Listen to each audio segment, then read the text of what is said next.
कैसे आप सभी हो। स्वागत है आप सभी का भरपूर इस नए विषय की सीरीज में यानी कि विज्ञान की सीरीज में। क्लास 11th की एनसीईआरटी का हमारा ये 11वां लेक्चर है आज का। पिछली कक्षाओं में हमने 10 लेक्चर कंप्लीट कर चुके हैं। आज हमारा ये नया संघ है हेमी-कोर्डेटा। इसके बारे में हम डिटेल में जानेंगे, देखेंगे कि कैसा होता है, कहाँ पर मिलता है, क्या कार्य होता है इसका, क्या कार्य नहीं होता है, ये सब इनके बारे में हम देखेंगे। इनकी शरीर की संरचना कैसे होती है, पोषण कैसे होता है, स्लोम होता है या नहीं होता है, इन सभी के बारे में हम चर्चा करेंगे। तो आइए हम बिना कुछ देरी किए इस चैप्टर की या फिर इस नए संघ की चर्चा करते हैं। थोड़ा सा एडवांस है पहले की तुलना में। हम जैसे जैसे जीवों के स्तर पर जा रहे हैं, जैसे जैसे उनका संघ बढ़ रहे हैं, वैसे वैसे ही हमें विकास देखने को मिलता है। ठीक है, सबसे लास्ट में आएंगे वर्टिब्रा या फिर कोर्डेटा प्रकार के जीव। तो आइए बिना कुछ देरी किए हम अपने टॉपिक की शुरुआत करते हैं।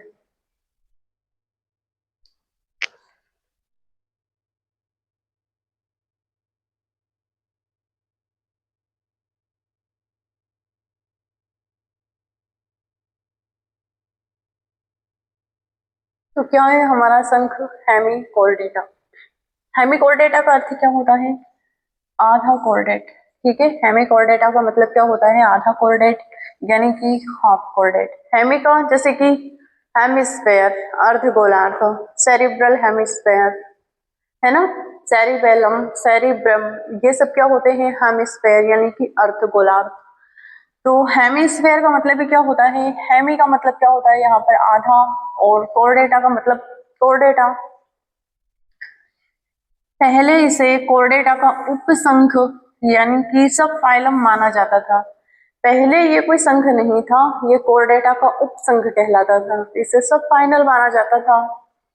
लेकिन अब इसे एक स्वतंत्र संघ या फिर सेपरेट फाइलम माना जाता है। इसको अब एक स्वतंत्र संघ बना दिया है। पहले इसमें क्या था? पहले इसे कोई संघ नहीं माना जाता था, ये एक उपसंघ कहलाता था।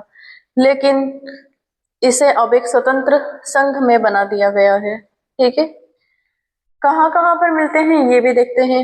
ये कहाँ पर होते हैं? तो ये समुद्र में मिलते हैं, द्विलिंगी होते हैं, नलिकाकार और कीचड़ में रहने वाले जीव होते हैं। ठीक है, ये कहाँ पर मिलते हैं? नलिकाकार होते हैं और कीचड़ में रहने वाले जीव होते हैं। ठीक है, सबसे पहले क्या है इसका परिचय? परिचय से मतलब क्या है कि कहाँ पर मिलते हैं, कैसे होते हैं? हेमी-कोर्डेटा होते हैं। हेमी-कोर्डेटा का मतलब क्या होता है? आधे कोर्डेटा। ठीक है, पहले इनका एक उपसंघ हुआ करता था। हेमी-कोर्डेटा में जितने भी जीव आते हैं, पहले इन्हें किसी संघ में नहीं रखा गया, जैसे कोर्डेटा के उपसंघ में रखा गया था, जिसमें कौन आते हैं? ये वाले जीव। अब ये मिलते कहाँ पर है? तो ये समुद्र में मिलते हैं, कीचड़ में मिलते हैं, नलिकाकार होते हैं। ठीक है, इनमें कोर्डेटा यानी कि वर्टिब्रल कॉलम इनमें नहीं होती है। आधे कोर्डेटा इन्हें कहा जाता है। फिर भी ये समुद्री होते हैं, द्विलिंगी होते हैं। द्विलिंगी से मतलब इनमें नर और मादा अलग अलग होते हैं। इसके बाद नलिकाकार और कीचड़ में रहने वाले जीव होते हैं। अब इस जीव को देखा जाए तो ये पूर्ण रूप से एक नली जैसा दिखाई देता है, लेकिन इनमें भी 3 संरचनाएं होती है। पहले तो क्या होता है? इसका सूंड होता है, यहाँ पर इसकी इतना इतना पोर्शन इसका गर्दन होती है। देन ये वाला जो पोर्शन होता है, यहाँ से यहाँ तक ये होता है इसका धड़ होता है। ठीक है, तो ये हो गया इसका परिचय हेमी-कोर्डेटा का। इसके बाद इसका जो आवास होता है, ये कहाँ पर मिलता है? तो केवल समुद्र में मिलने वाला जीव होता है ये। स्वतंत्र या नलिकाओं में रहने वाले ट्यूबिकोलस यानी कि नलिकाओं में रहने वाले जीव होते हैं। इसके यदि इंटरनल स्ट्रक्चर यदि इसका देखा जाए तो इसका इंटरनल स्ट्रक्चर कुछ इस प्रकार से होता है। ये रहा इसका इंटरनल स्ट्रक्चर, या फिर इसको थोड़ा अलग टाइप से बना देते हैं।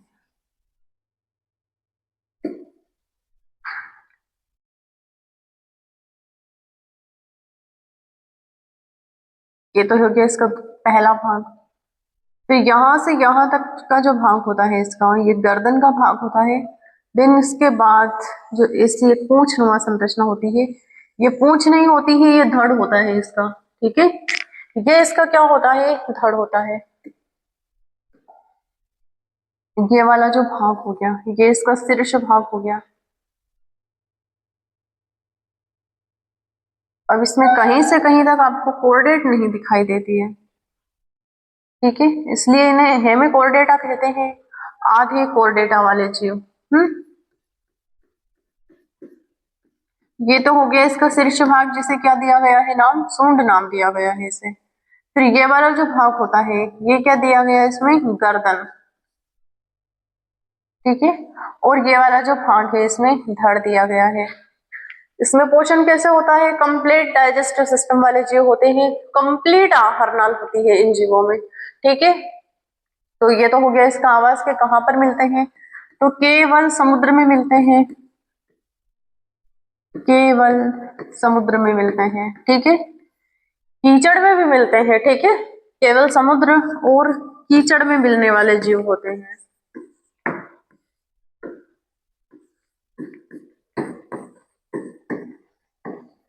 कीचड़ में मिलने वाले ये जीव होते हैं, जीव होते हैं। ठीक है, तो ये तो हो गया इनका आवास। अब हम देखते हैं कि शरीर की बनावट कैसी होती है इनमें, तो वो भी देखते हैं। जैसा हमने बनाया था वैसे इसके शरीर की बनावट है। ये तो हो गया इसका प्रोबोस्किस यानी कि सूंड हो गई, ये इसकी कॉलर हो गई, कॉलर सिचुएट या फिर कॉलर टेजस हो गई, या फिर इसकी गर्दन हो गई। फिर ये हो गया इसका ट्रंक यानी कि धड़ हो गया। अब शरीर, इनका शरीर कैसा होता है, कृमि जैसे लंबे और नरम होते हैं। ये इनका जो शरीर होता है ये कीड़े जैसे होते हैं, लंबे होते हैं और नरम होते हैं। ठीक है, ये कैसे होते हैं, कीड़े जैसे होते ही कीड़े हैं, कीड़े जैसे दिखते हैं, और लंबे भी होते हैं और नरम भी होते हैं। ठीक है, शरीर 3 भागों में बटा हुआ होता है। इनका जो शरीर होता है वो 3 भागों में बटा हुआ होता है। पहला क्या होता है इसमें, प्रोबिस्किस यानी कि सूंड होता है। दूसरा क्या होता है, कॉलर यानी कि गला होता है। तीसरा क्या होता है, ट्रंक यानी कि धड़ होता है। इसको बनाया जाए तो इसकी रियल इमेज कुछ इस प्रकार से दिखाई देती है हमें। इनकी जो सूंड होती है वो भी 2 खंडों में डिवाइड होती है। ठीक है, फिर इसके बाद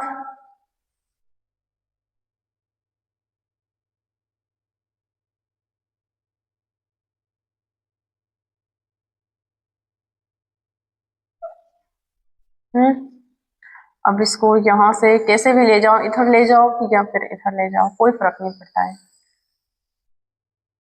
ये कुछ इस प्रकार से दिखने वाले जीव होते हैं। ये वाला भाग क्या होता है, इसका धड़ होता है। और ये वाला भाग क्या होता है, इसका गला होता है। यहां से ये बोलता है, निगलता है। यहाँ पर क्या होता है, इसका सुंड होता है। ठीक है, यहाँ पर इसका सूंड होता है। तो ये कुछ इस प्रकार से दिखता है। यहाँ पर हमें थोड़ी थोड़ी क्या दिखाई देती है, वर्टेब्रा दिखाई देती है। यहाँ पर क्या दिखाई देती है हमें, वर्टेब्रा दिखाई देती है।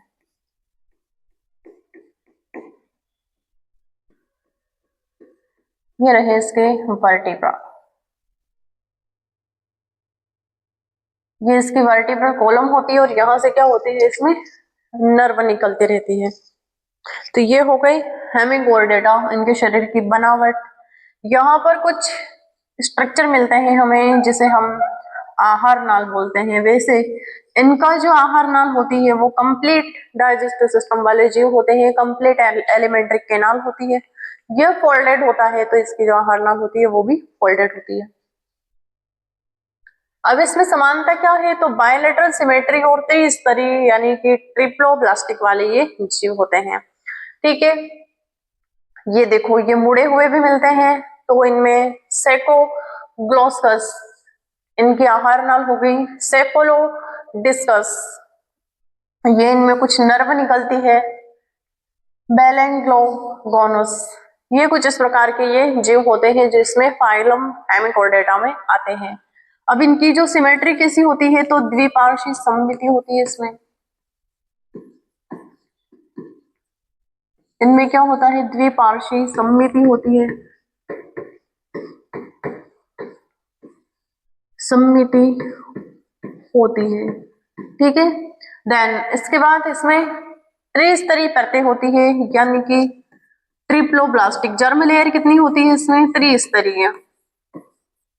प्लेटिहेल्मिन्थस से लेकर जितने भी जीव आ गए उन सभी में ट्रिप्लोब्लास्टिक जर्म लेयर मिलने लगी है। ठीक है, पहली हो गई हमारी एक्टोडर्म।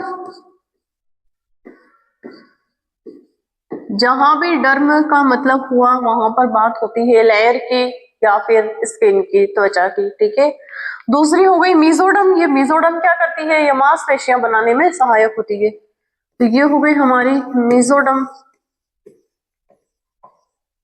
ठीक है, अब मीजोडर्म के बाद तीसरी हो गई हमारी एंडोडर्म। एंडोडर्म।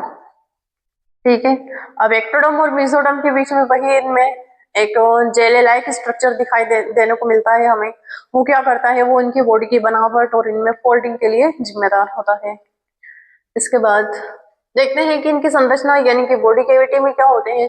सिलोम होते हैं, यानी कि सच्ची गुहा मिलती है इनमें। ये क्या होते हैं? सच्ची गुहा वाले जीव होते हैं। सच्ची गुहा वाले जीव होते हैं। जितना भी मैंने लिखा है वो सब आपको लिखना है। ठीक है, तो सच्ची गुहा वाले ये जीव होते हैं। इनमें पूर्ण रूप से आहार नाल यानी कि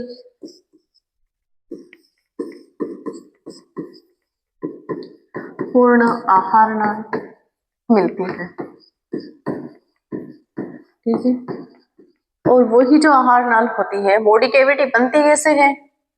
ये कोई स्ट्रक्चर है, ये कोई स्ट्रक्चर है, ये कोई स्ट्रक्चर है। एक ही नलिका जा रही है यहां से, इसको ऐसे समझ लेते हैं। ये रही हमारी नलिका।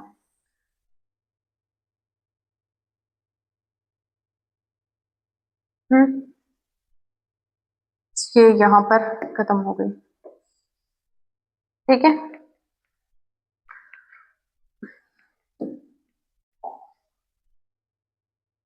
ये मसल्स वाली मीजोडर्म वाली लेयर हो गई, इसे लाल कलर से बना देते हैं। आंतरिक ये वाली परत हो गई, हम इसे नीला कलर का बना देते हैं। इधर भी सेम वैसा ही करेंगे। ये रहिए,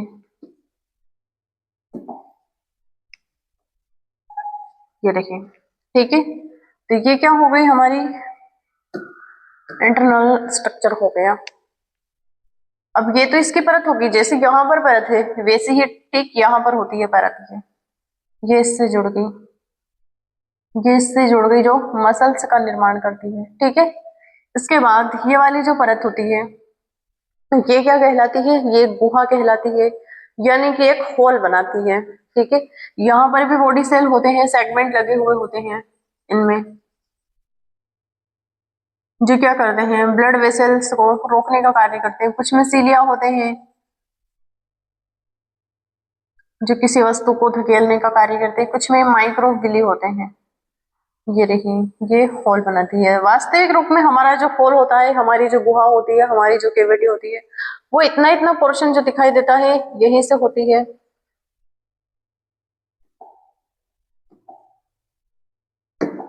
अब जो कैविटी होती है वो हमें यहीं से दिखाई देती है। ठीक है, ये इतनी इतनी हमारी कैविटी होती है। बाकी के जो इधर के जो पोर्शन होते हैं जो हमें दिखाई देते हैं, ये वाले पोर्शन क्या करते हैं? ये ब्लड वेसल्स इनमें से निकलती रहती है और ये इनको पोषण प्रदान करते हैं। ऑक्सीजनेटेड ब्लड लेके आना, CO2 वाला ब्लड बाहर निकाल के फेंकना, श्वसन करना, एक्सक्रीजन करना, पाचन एंजाइम सिक्रीजन करना, ये सब इनमें स्ट्रक्चर फिल लाइक स्ट्रक्चर हमें दिखाई देने को मिलता है। ठीक है, तो ये हो गई इनकी संरचना, यानी कि गुहा हो गई, यानी कि बॉडी कैविटी हो गई। तो कैसी मिलती है इसमें? सच्ची गुहा वाले जीव होते हैं, पूर्ण आहार नाल इनमें मिलती है। अब देखते हैं इनमें पोषण कैसे होता है। तो पूर्ण आहार नाल यानी कि कंप्लीट एलिमेंट्री कैनाल होती है, भोजन फिल्टर द्वारा प्राप्त करते हैं। ये भोजन कैसे प्राप्त करते हैं? फिल्टर द्वारा प्राप्त करते हैं। जैसे कि यहाँ से फिर से हम एक डायग्राम बना लेते हैं।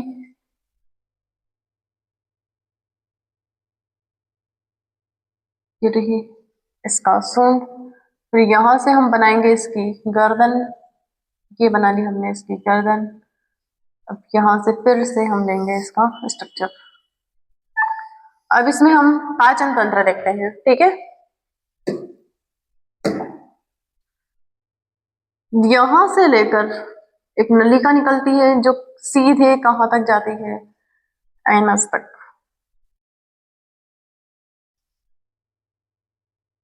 यहां पर खुलती है, ये रही इसकी नलिका। मैंने अब काफी मोटी बना दी है लेकिन उसमें पतली पतली होती है, ठीक है। तो ये कंप्लीट डाइजेस्टिव सिस्टम वाले जीव होते हैं। मुख से ये भोजन ग्रहण करके एनस तक आते आते या उचिष्ट पदार्थ के रूप में बाहर निकाल देते हैं, जैसे कि हम करते हैं। अब ये क्या हो गया, इसका माउथ हो गया, दिखाई तो देता नहीं लेकिन फिर भी लिख लेते हैं, ठीक है। अब इसके अंदर क्या होते हैं, फिल्ट्रेशन पाया जाता है। भोजन फिल्टर द्वारा प्राप्त करते हैं ना, तो ये पाचन भी फिल्टर के द्वारा करते हैं। इस पे यहाँ पे फिल्ट्रेशन, इसकी कुछ ग्लैंड होती है जो भोजन को तोड़ती है।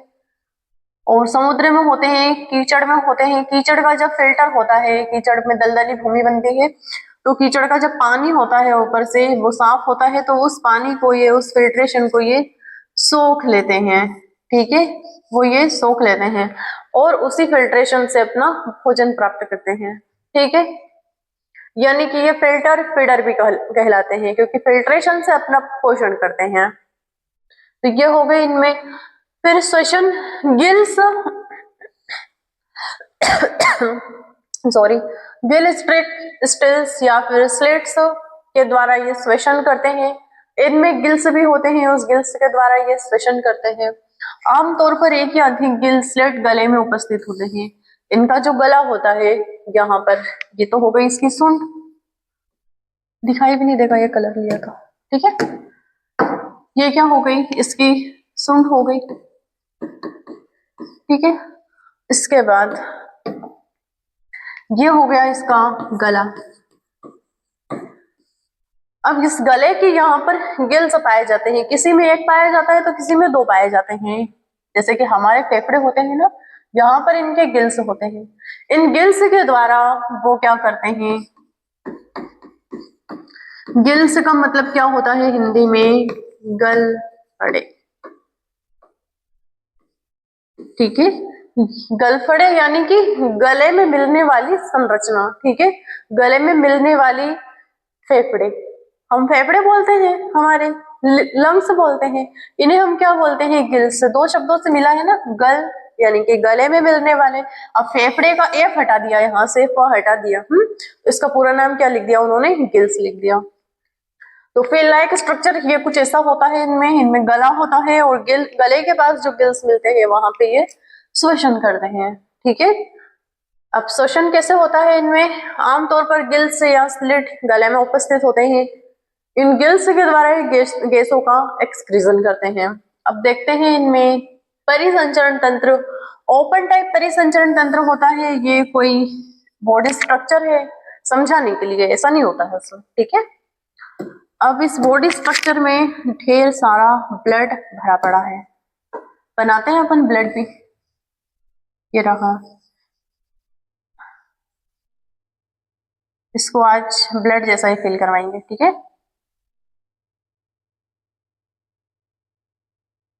ये रहा, ढेर सारा ब्लड रखा हुआ है इसमें, ढेर सारा।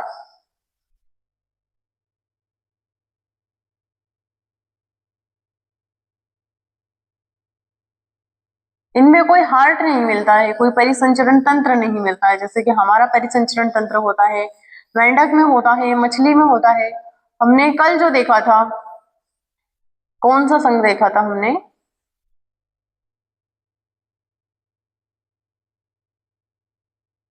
ये रहा। अब यहाँ पर क्या होता है कि सारे जो बॉडी ऑर्गन होते हैं, मान लो ये इसके फेफड़े हो गए, यहाँ पर ये फेफड़े कैसे है, फेफड़े भी इस ब्लड में पड़े हुए मिलते हैं, ये फेफड़े हो गई। यहाँ पर इसका उत्सर्जन तंत्र हो या न हो लेकिन हम बना देते हैं, ये इसका उत्सर्जन तंत्र हो गया। यहाँ पर इसका चेहरा हो गया, यहाँ पर इसका मुंह हो गया, ये इसकी वर्टिब्रल कॉलम हो गई, ये जो सारे ऑर्गन होते हैं, बॉडी ऑर्गन जैसे भी दिखाई दे हमें, वो सब क्या करते हैं, वो ब्लड में घुले हुए मिलते हैं। ये रहे, ये जितने भी बॉडी ऑर्गन होते हैं इनके, वो सब ब्लड में पड़े हुए मिलते हैं। जिसको जितना ब्लड चाहिए उतना ले लो, ठीक है। कोई हृदय नहीं बल्कि रक्त प्रवाह एक पृष्ठीय नली के द्वारा होता है। कोई हृदय नहीं होता है, लेकिन जो ब्लड फ्लो होता है वो एक पृष्ठीय नली के द्वारा होता है, यानी कि खुला परिसंचरण तंत्र होता है। सारे जो बॉडी ऑर्गन होते हैं वो ब्लड में डूबे हुए मिलते हैं। बहुत सरल दो मुख्य तंत्रिका रस्सियां निकलती हैं। एक डोर्सल होती है यानी कि पृष्ठीय होती है, दूसरी वेंट्रल होती है, उदर होती है। हमने देखा है यहाँ पर कुछ तंत्रिकाएं भी निकलती है इसमें। फिर से वही डायग्राम बनाएंगे हम। ये तो हो गया,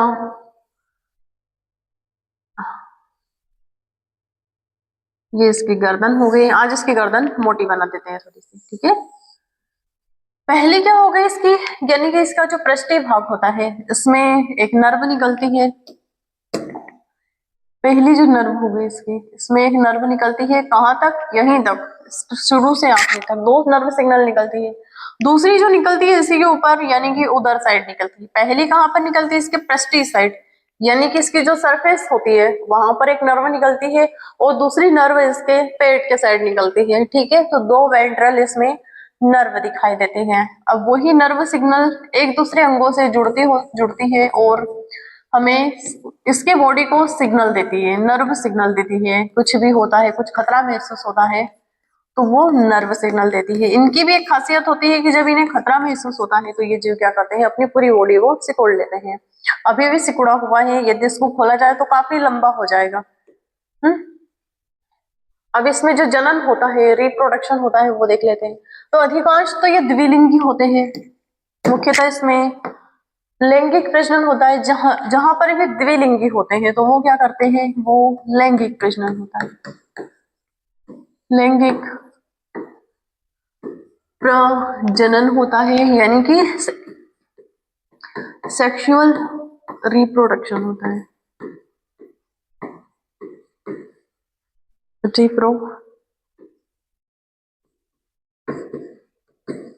सेक्सुअल रिप्रोडक्शन होता है।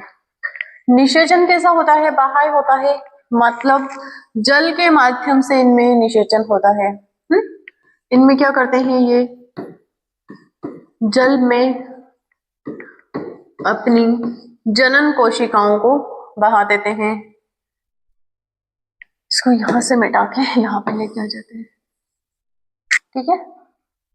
क्या करते हैं, इनमें निषेचन कैसा होता है, बाह्य होता है, यानी कि जल में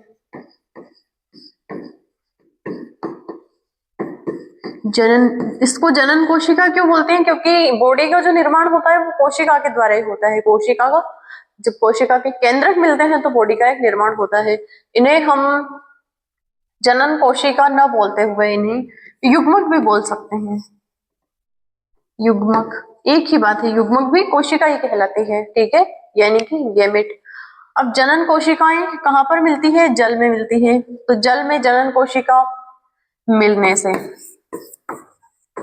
आंतरिक निषेचन कैसे होता है, मादा के शरीर में होता है, उसकी फैलोपियन ट्यूब में। तो जल में जनन कोशिकाएं, दोनों मेल और फीमेल जो होते हैं अपनी जनन कोशिकाएं जल में छोड़ देते हैं, फिर वहां पर इनका निषेचन होता है। इनमें लार्वा स्टेज बनती है। टोर्नेरिया लार्वा जो एकाइनोडर्मेटा की बाइपिनोरेरिया लार्वा से मिलती जुलती है। जो टोर्नेडिया जो लार्वा होता है, टोरनेरिया जो लार्वा होता है वो एकाइनोडर्मेटा बनता है, उससे मिलती जुलती क्या होती है, बाइपिनेरिया लार्वा होती है। कहां पर,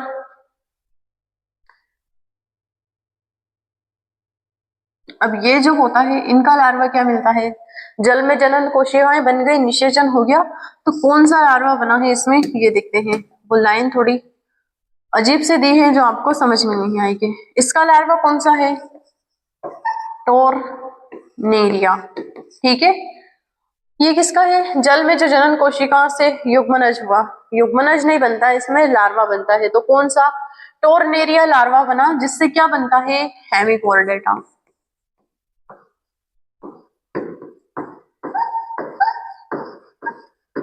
हेमिकोर्डेटा बनता है। ठीक है, ये टोर्नेरिया जो लार्वा होता है इससे हेमिकोर्डेटा बनता है। और वही जो लार्वा, ये लार्वा किससे मिलता होता है? इकाइनोडर्मिटा का जो लार्वा होता है, कौन सा? बाइपिनारिया। ये जो बाइपिनारिया लार्वा होता है ये किसका होता है? इकाइनोडर्मिटा का। ठीक है,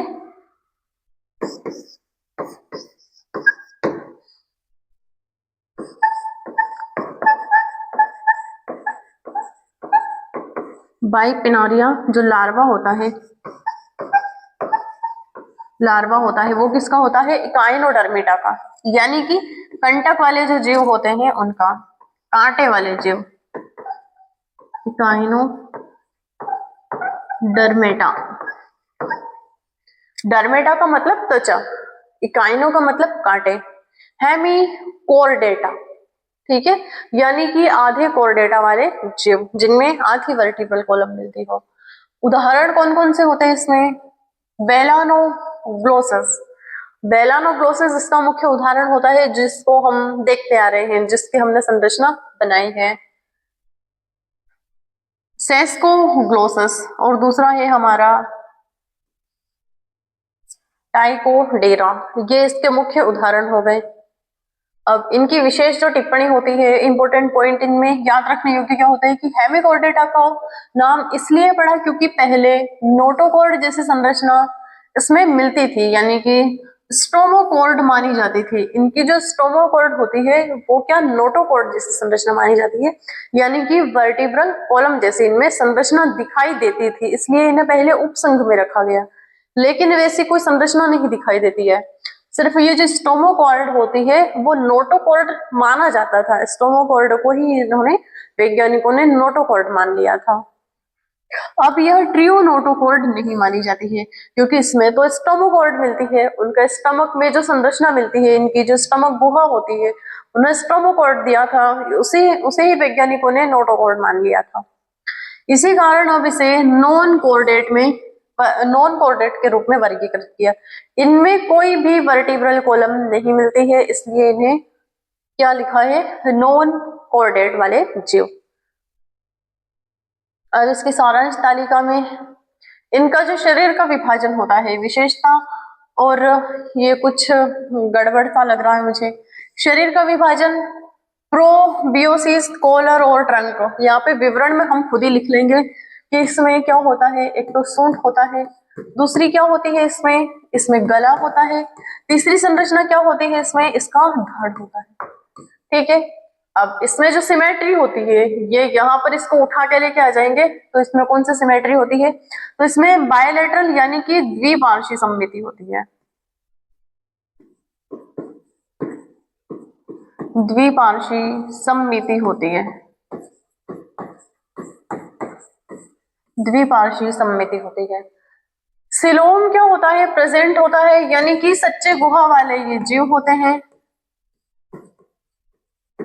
सच्चे गुहा वाले ये जीव होते हैं।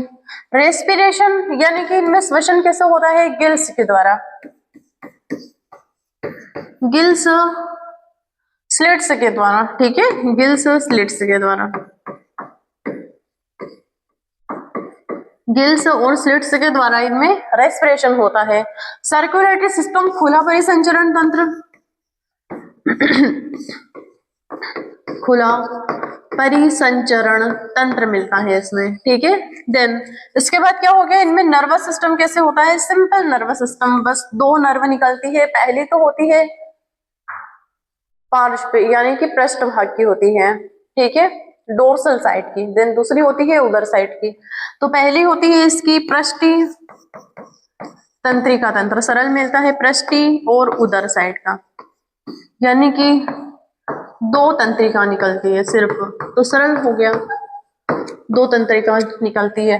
देन इसके बाद इनमें जो रिप्रोडक्शन होता है वो कैसा होता है? लैंगिक होता है, डाइक्यूजियस होता है, यानी कि इनमें लैंगिक प्रजनन होता है और नर और मादा अलग अलग होते हैं, बाह्य निषेचन होता है। ठीक है, तो इसमें यहां पर लिख लेंगे कि लैंगिक प्रजनन होता है, लैंगिक तो प्रजनन, लैंगिक प्रजनन के बाद क्या आएगा? बाह्य निषेचन होता है, जल में निषेचन होता है इनका, बाह्य निषेचन। बाह्य निषेचन के बाद क्या आएगा इसमें, इसका जो लार्वा बनता है वो होता है टोरेनेरिया। एग्जाम्पल के लिए ब्लैंगोसस या फिर सेकोग्लोसस, ये वाले इसके उदाहरण होते हैं। देखा क्या है हमने, सबसे पहले इसका मतलब जाना है, यानी कि आधे कोर्डेटा वाले समूह होते हैं, लेकिन फिर भी इनमें कोई कोर्डेटा नहीं पाई जाती है। इसकी जो सोमो कोर्डेटा पाई जाती है वो ही क्या होती है, इनमें कोर्डेटा मान लिया था, लेकिन अब इन्हें एक अलग संघ दिया है हेमिकोर्डेटा वाले जीव। इसके बाद हमने क्या देखा, इसका शरीर का विभाजन 3 भागों में इसका शरीर विभाजित होता है। पहला सुंड होता है, दूसरा गला होता है, देन तीसरा जो होता है वो धड़ होता है। उसके बाद हमने देखा है कि इनमें जो सिमेट्री होती है वो बायलैटरल सिमेट्री होती है, और 3 जर्म परतें होती है, जनन परतें होती है, या फिर इन्हें बोलते हैं कि जर्म लेयर। पहली होती है हमारी एंडोडर्म, दूसरी होती है मेसोडर्म, तीसरी होती है हमारी, माफ भी चाहती हूँ, पहली होती है हमारी एक्टोडर्म, दूसरी होती है मेसोडर्म, एंड तीसरी होती है सबसे आंतरिक होती है वो एंडोडर्म होती है। ये हो गया था। फिर हमने देखा था कि इसका पाचन तंत्र कैसा होता है, तो पूर्ण पाचन तंत्र वाले ये जीव होते हैं, कंप्लीट डाइजेस्टिव सिस्टम वाले जीव होते हैं, कंप्लीट एलिमेंट्री इनमें केनाल मिलती है। श्वसन गिल्स के द्वारा होता है, गिल्स स्लेट के द्वारा होता है, जो इनके गले के पास मिलते हैं, इनका रेस्पिरेटरी ऑर्गन। परिसंचरण ओपन टाइप परिसंचरण होता है, यानी कि सारे जो बॉडी ऑर्गन होते हैं वो ब्लड में खुले हुए मिलते हैं। देन इसके बाद क्या देखा है हमने, खुला परिसंचरण तंत्र हो गया। इसका जो नर्वस सिस्टम होता है, 2 नर्व निकलती है इसमें, पहली तो पृष्ठीय भाग पर निकलती है, दूसरी उदरी भाग पर निकलती है, ठीक है। तो 2 तंत्रिकाएं निकलती है। तंत्रिका तंत्र इनमें बिल्कुल इजी होता है, सिंपल होता है।